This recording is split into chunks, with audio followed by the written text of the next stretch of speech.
भगवान की अग्र पूजा और शिशुपाल का उद्धार।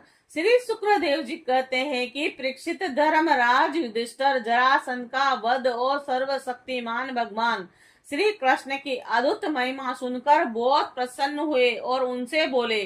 धर्मराज युधिष्ठिर ने कहा, सचिदानंद स्वरूप श्री कृष्ण त्रिलोकी के स्वामी ब्रह्मा शंकर आदि और इंद्र आदि लोकपाल सब आपकी आज्ञा पाने के लिए तरसते रहते हैं, और यदि वह मिल जाती है तो बड़ी श्रद्धा से उसको धीरोधार्य करते हैं। अनंत हम लोग हैं तो अत्यंत दीन, परंतु मानते हैं अपने को भूपति और नरपति। ऐसी स्थिति में तो हम दंड के पात्र, परंतु आप हमारी आज्ञा स्वीकार करते हैं और उनका पालन करते हैं। सर्वशक्तिमान कमल नयन भगवान के लिए यह मनुष्य लीला अभिनय मात्र है, और जैसे उदय अथवा अस्त के कारण सूर्य के तेज में गिरती बढ़ती नहीं होती, वैसे ही किसी भी प्रकार से कर्मों से न तो आपका उल्लास होता है और न हास होता है, क्योंकि आप सजातीय विजातीय और स्वर्ग भेद से रहित अहित स्वयं पर ब्रह्म परमात्मा है, और किसी से पराजित न होने वाले माधव। हे कृष्ण, यह मैं हूँ, यह मेरा है तथा यह तुम और तेरा है, इस प्रकार की विकार युक्त भेद बुद्धि तो पशुओं की होती है। जो आपके अन्य भक्त हैं उनके चित्त में ऐसे पागलपन के विचार कभी नहीं आते, फिर आप में तो होंगे ही कहां से। और इसीलिए आप जो कुछ कर रहे हैं वह लीला ही है, लीला ही है। श्री शुक्रदेव जी कहते हैं, परीक्षित, इस प्रकार कहकर धर्मराज युधिष्ठिर ने भगवान श्री कृष्ण की अनुमति से यज्ञ के योग्य समय आने पर यज्ञ के कर्मों में निपुण वेदवादी ब्राह्मणों को ऋतिज्व आचार्य आदि के रूप में वर्ण किया, और उनके नाम है श्री कृष्ण देवापयन, व्यासदेव, भरद्वाज और सुमंतु, गौतम, असित, वरिष्ठ, चवन, कंडव और कृत, पेल और पराशर, गर्ग, वेशम पायन अथवा कश्यप, धौम्य, परशुराम, शुक्राचार्य, आसुरी, विहिहोत्र और मधु छंदा, वीरसेन और अकृत वर्ण। इनके अतिरिक्त धर्मराज ने द्रोणाचार्य, भीष्म पितामह, कृपाचार्य, धृतराष्ट्र और उनके दुर्योधन आदि पुत्रों और महामती विदुर आदि को भी बुलवाया, और राजन राज सूर्य यज्ञ का दर्शन करने के लिए देश के सब राजा, उनके मंत्री तथा कर्मचारी, ब्राह्मण, क्षत्रिय, वैश्य, शूद्र सब के सब यहाँ वहां आए। और इसके बाद ऋतिज ब्राह्मणों ने सोने के हल से यज्ञ भूमि को जुतवा कर और राजा युधिष्ठिर को शास्त्र अनुसार यज्ञ की दीक्षा दी। प्राचीन काल में जैसे वरुण देव के यज्ञ में सब के सब यज्ञ पात्र सोने के बने हुए थे, वैसे ही युधिष्ठिर के यज्ञ में भी थे। पांडु नंदन महाराज युधिष्ठिर के यज्ञ में निमंत्रण पाकर ब्रह्मा जी, शंकर, इंद्र आदि लोकपाल अपने गणों के साथ सिद्ध और गंधर्व, विद्याधर, नाग, मुनि, यश, राक्षस, पक्षी, किन्नर, चारण, बड़े बड़े राजा रानियां और यह सभी उपस्थित हुए।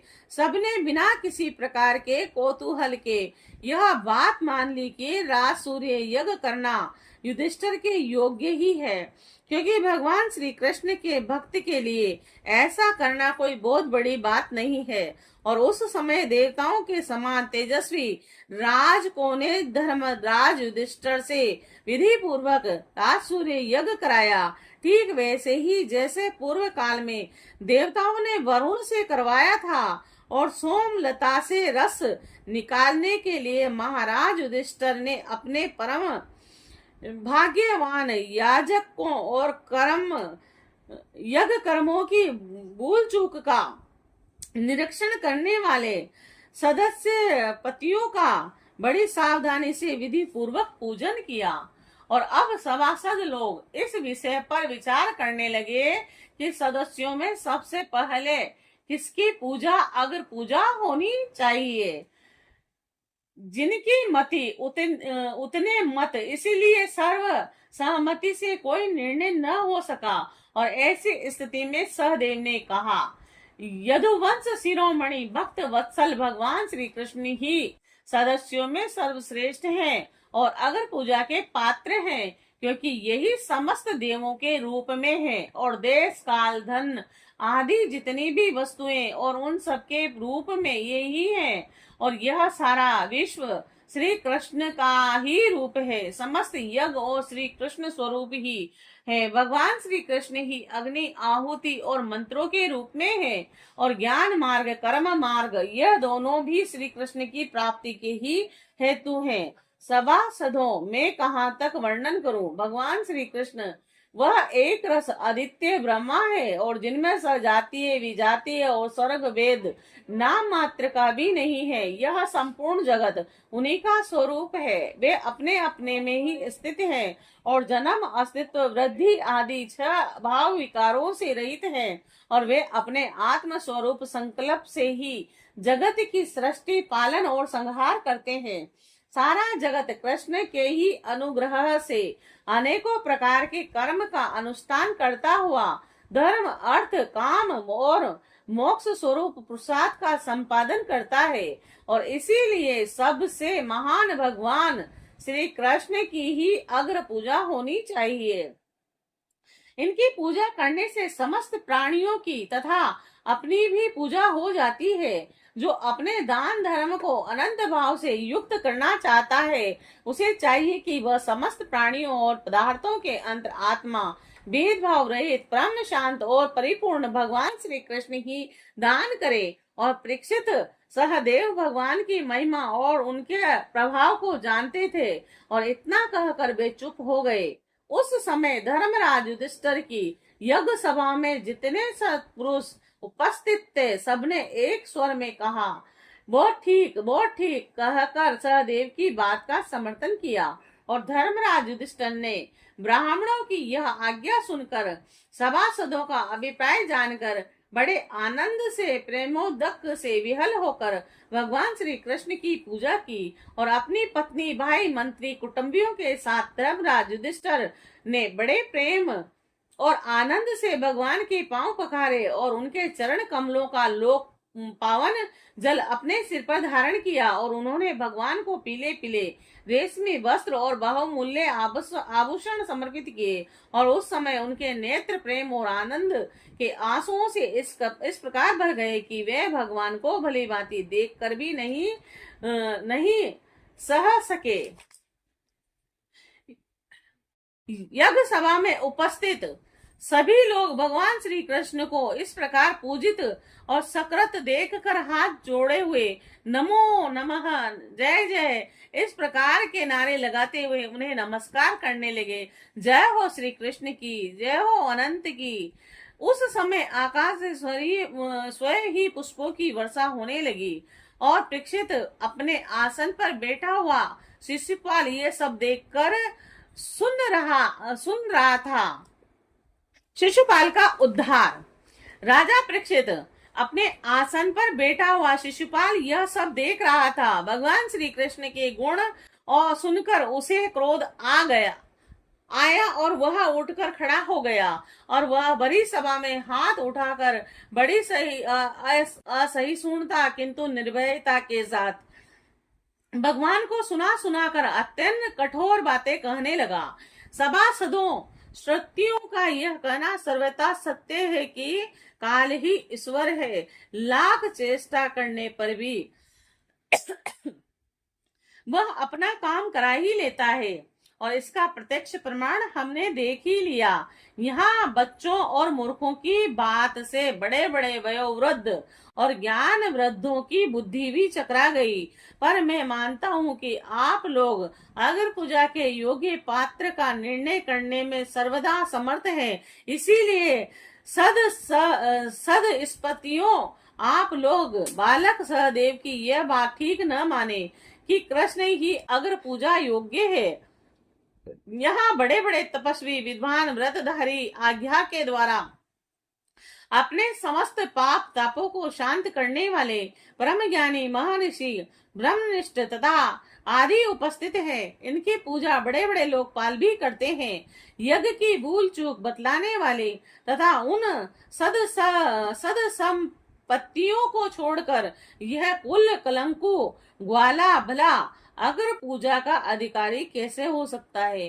क्या कौवा कभी यज्ञ के पुंड्राक्ष का अधिकारी भी हो सकता है?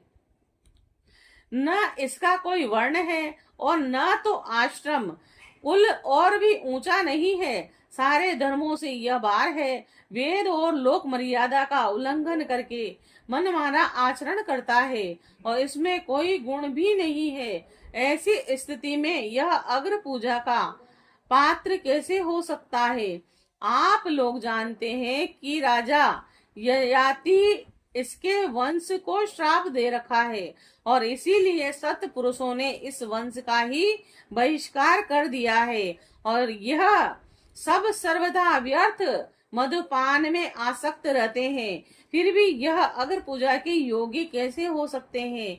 इन सब ने महर्षियों के द्वारा सेवित मथुरा आदि देशों का परित्याग कर दिया और ब्रह्म वर्चस्व के विरोधी वेद चरा रहित समुद्र में किला बनाकर रहने लगे। वहां से जब यह बाण निकले हैं तो डाकुओं की तरह सारी प्रजा को सताते हैं। परीक्षित, सच पूछो तो शिशुपाल का सारा शुभ नष्ट हो चुका था और इसी से उसने और भी बहुत बड़ी सी कड़ी कड़ी बातें भगवान श्री कृष्ण को सुनाई। परंतु जैसे सिंह कभी सियार की हुआ पर ध्यान नहीं देता, वैसे ही भगवान श्री कृष्ण चुप रहे। उन्होंने उसकी बातों का कुछ भी उत्तर न दिया, परंतु सभासदों के लिए भगवान की निंदा सुनना असहाय था और उनमें से कहीं अपने अपने कान बंद करके और क्रोध से शिशुपाल को गाली देते हुए बाहर चले गए। परीक्षित, जो भगवान की तथा भगत प्रायण भक्तों की निंदा सुनकर वहां से हट नहीं जाता, वह अपने शुभ कर्मों से युक्त हो जाता है और अपनी अधोगति होती है। परीक्षित, अब शिशुपाल को मार डालने के लिए पांडव, मत्स्य, केकई और संजय वंशी नरपति क्रोधित होकर हाथों में हथियार ले उठ खड़े हुए, परंतु शिशुपाल को इससे कोई घबराहट नहीं हुई और उसने बिना किसी प्रकार का आगा पीछा सोचे अपनी ढाल तलवार उठा ली और वह भरी सभा में श्री कृष्ण के पक्षपाती राजाओं को ललकारने लगा और उन लोगों को लड़ते झगड़ते देखकर भगवान श्री कृष्ण उठ खड़े हुए। उन्होंने अपने पक्षपाती राजाओं को शांत किया और स्वयं क्रोध करके अपने ऊपर झपटते हुए शिशुपाल का सिर छुरे के समान तीखी धार वाले चक्र से काट लिया और शिशुपाल के मारे जाने पर वहां बड़ा कोलाहल मच गया और उसके अन्यायी नरपति अपने अपने प्राण बचाने के लिए वहां से भाग खड़े हुए और जैसे आकाश से गिरा हुआ लुक धरती में समा जाता है, वैसे ही सब प्राणियों के देखते ही देखते शिशुपाल के शरीर में एक ज्योति निकलकर भगवान श्री कृष्ण में समा गई। परीक्षित, शिशुपाल के अंतकरण में लगातार 3 जन्म से वेर भाव की अभिवृत्ति हो रही थी और इस प्रकार वेर भाव से ही सही ध्यान करते करते वह तन्मय हो गया, पार्षद हो गया। सच है, मृत्यु के बाद होने वाली गति में भाव ही कारण है। शिशुपाल की सदगति होने के बाद चक्रवर्ती महाराज धर्मराज युधिष्ठिर ने सदस्यों और ऋतिजों को पुष्कल दक्षिणा दी तथा सबका सत्कार करके विधि पूर्वक यज्ञांत स्नान अवभूत स्नान किया और परीक्षित, इस प्रकार योगेश्वर भगवान श्री कृष्ण ने धर्मराज युधिष्ठिर का राजसूय यज्ञ पूर्ण किया और अपने सगे संबंधी और सहदों की प्रार्थना से कुछ महीनों तक वहीं रहे और इसके बाद राजा युधिष्ठिर की इच्छा न होने पर भी सर्वशक्तिमान भगवान श्री कृष्ण वासुदेव उनसे अनुमति ले ली और अपनी रानियों तथा मंत्रियों के साथ इंद्रप्रस्थ से द्वारका नगरी की यात्रा की। और परीक्षित, मैं यह उपाख्यान तुम्हें बहुत विस्तार से यानी सुना चुका हूँ कि वैकुंठवासी जय और विजय को सनक आदि ऋषियों के श्राप से बार बार जन्म लेना पड़ता था और महाराज युधिष्ठिर राज सूर्य यज्ञ का यज्ञांत स्नान करके ब्राह्मण और क्षत्रियों की सभा में देवराज इंद्र के समान शोभायमान होने लगे। राजा युधिष्ठिर ने देवता मनुष्य आकाश चारियों का यथा योग्य सत्कार किया तथा वे भगवान श्री कृष्ण एवं राज सूर्य यज्ञ की प्रशंसा करते हुए आनंद से अपने अपने लोक को चले गए। और परीक्षित, जब तो सुखी हुई तुरंत, परंतु दुर्योधन न पांडवों की यह उज्जवल राज्य लक्ष्मी का उत्कर्षण सहन न हुआ, क्योंकि वह स्वभाव से ही पापी और कलह प्रेमी और कुरुकुल का नाश करने के लिए एक महान रोग था। शिशुपाल के परीक्षित, जो पुरुष भगवान श्री कृष्ण की इस लीला का शिशुपाल वध, जरासंध वध और बंदी राजाओं की मुक्ति और यज्ञ अनुष्ठान का कीर्तन करेगा, वह समस्त पापों से छूट जाएगा।